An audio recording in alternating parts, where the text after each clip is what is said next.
एक कातिल जो 17 साल तक पुलिस की नजरों के सामने बना रहा और खुद ही सीएम को लेटर तक भिजवा दिया, पर किसी भी पुलिस वाले को शक तक नहीं हुआ। और आसपास के कुछ लोगों ने जब उस पर शक करने की कोशिश की तो वो क्राइम थ्रिलर फिल्में देखने लगा और फिर खुद को बचाने के लिए हाई कोर्ट में याचिका डाल दी, ये कहते हुए कि पुलिस कातिल का पता नहीं लगा पा रही है, इसके लिए केस को किसी क्राइम ब्रांच को सौंप दिया जाए।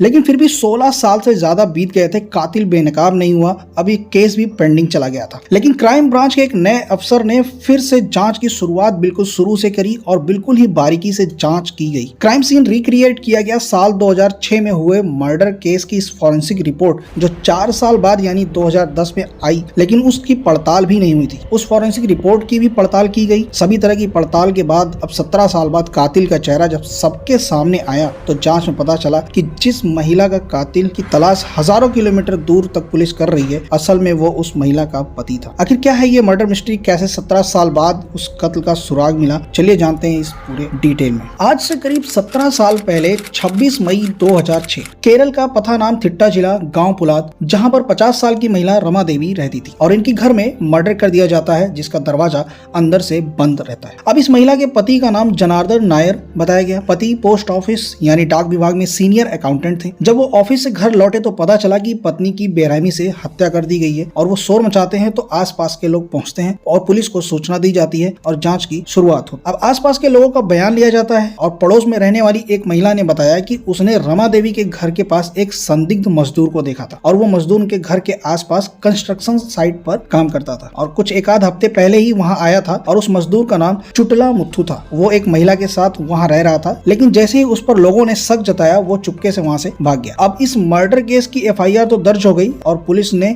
मौके से कुछ एविडेंस जुटाए और फॉरेंसिक टीम ने मामले की जांच करने की सबूत जांच के लिए भेज दिए। लेकिन पुलिस ने भी काफी हद तक ये मान लिया था कि रमा देवी के मर्डर में उस मजदूर का ही हाथ है और उस पे ही लोग शक जता रहे हैं और उस महिला के साथ वो फरार हो गया। अब पुलिस उसे कातिल मानकर उसकी तलाश में जुट गई, लेकिन वो कभी मिला नहीं। अब 1 साल बीत गए थे, वो मजदूर आज भी फरार था, उसका कुछ भी पता नहीं चला। रमा देवी के कातिल को पकड़ने की मांग को लेकर आसपास के लोगों ने सड़क पर जाम कर दिया, आंदोलन कर दिया और उस समय मुख्यमंत्री से लेकर तमाम मंत्रियों तक ऑफिसरों ने रिटर्न में एक शिकायत पत्र भी दे दिया। अब मर्डर को तकरीबन 1 साल बीत चुके थे, लेकिन पुलिस को कातिल का कोई भी सुराग नहीं मिला था और जिस मजदूर पर शक था वो अभी भी फरार था। अब साल 2007 आ गया था, मर्डर के 1 साल बीत चुके थे, लेकिन पुलिस को कातिल का सुराग तक नहीं मिला था और जिस मजदूर पर शक किया जा रहा था वो अभी भी फरार ही था। और ऐसे में जब कुछ लोगों ने महिला के पति पर शक जताने की कोशिश करने लगे तो एक दिन अचानक केस में नया मोड़ आ गया और महिला का पति जनार्दन नायर हाई कोर्ट पहुंच गए और उन्होंने ये कहते हुए एक नई याचिका दर्ज कर दी कि अगर लोकल पुलिस से काम नहीं हो पा रहा है तो ये केस क्राइम ब्रांच को सौंप दिया जाए, क्योंकि 1 साल बाद भी केस का कोई भी सुराग नहीं मिला और कातिल का कुछ भी पता नहीं चला। इसके बाद जांच क्राइम ब्रांच को सौंप दी गई, लेकिन फिर भी केस में कोई खुलासा नहीं हुआ, कुछ भी पता नहीं चला। इस केस में केरल की जो लोकल पुलिस थी और क्राइम ब्रांच की भी शुरुआत में यही मानकर जांच कर रहे थे कि कातिल वही मजदूर है जो घटना के 1 दिन बाद ही फरार हो गया था। इसलिए जो भी जांच एजेंसी या अधिकारी जांच करने के लिए आता था वो सीधे उसी मजदूर मुथु की तलाश करता था, जिसके बारे में कभी तमिलनाडु में कभी कानपुर में होने की खबरें मिलती थी और पुलिस हजारों किलोमीटर दूर उसको तलाश करती थी, लेकिन वो आज तक उनके हाथ नहीं लगा था। बहुत मशक्कत करने के बाद पुलिस को मजदूर मुथु के साथ रहने वाली उस महिला के बारे में कुछ साल पहले जानकारी मिली तो उसने साफ बताया कि मर्डर में उसका कोई लेना देना नहीं। महिला का पति जनार्दन नायर जो कि हाई कोर्ट में जाकर एक नई याचिका दर्ज किए थे कि ये केस क्राइम ब्रांच को सौंप दिया जाए, तो उसके आधार पर केस को क्राइम ब्रांच को जब सौंपा गया तो क्राइम ब्रांच के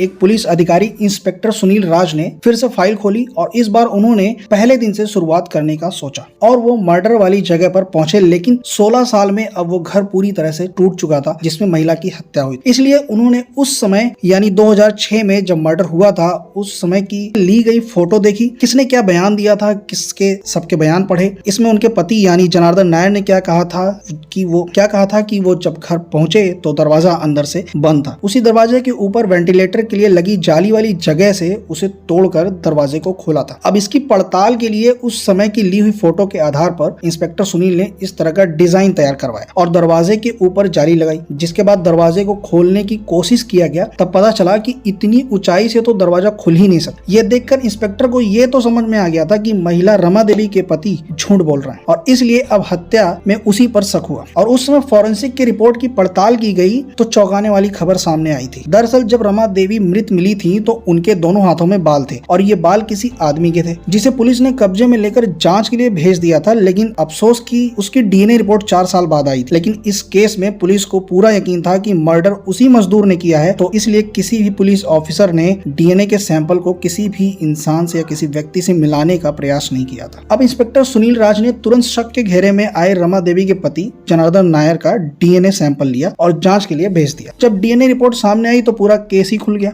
असल में वो डीएनए सैंपल जनार्दन नायर से मैच करे, यानी मर्डर के दौरान रमा देवी के दोनों हाथों में जिस आरोपी के बाल थे वो कोई मजदूर मुत्थू नहीं, जिसको पुलिस आज कई हजार किलोमीटर दूर ढूंढ रही थी, बल्कि उसका पति जनार्दन नायर ही था। इसके बाद पुलिस ने जनार्दन नायर को हिरासत में लेकर पूछताछ की तो उसने मर्डर को कबूल किया और इस तरह 17 साल बाद वो कातिल पकड़ा गया, जिसने खुद ही कोर्ट में अर्जी लगा दी थी कि उसकी पत्नी के कातिल को गिरफ्तार किया जाए। अभी कहानी खत्म नहीं हुई है। अब मसला ये था कि जनार्दन नायर ने अपनी पत्नी का कत्ल किया क्यों। अब पुलिस की जांच में जनार्दन नायर ने खुद को कातिल बताया और 75 साल की उम्र में गिरफ्तारी भी हो गई। उसने बताया कि असल में उसे अपनी पत्नी के कैरेक्टर पर शक था और उसे लगता था कि पत्नी का किसी और इंसान के साथ उसका अफेयर चल रहा है और इसी वजह से दोनों में हमेशा लड़ाइयां होती रहती थी और घटना वाले दिन भी लड़ाई ही हुई थी। दोनों एक दूसरे की पिटाई भी कर रहे थे। उसी समय रमा देवी ने पति के बालों को दोनों हाथों से दबोच लिया था और उस समय पति ने किसी हथियार से हमला करके पत्नी की हत्या कर और चुपके से घर से निकल गया था। लेकिन वारदात के दौरान महिला रमा देवी जो थी, मर्डर के वक्त महिला के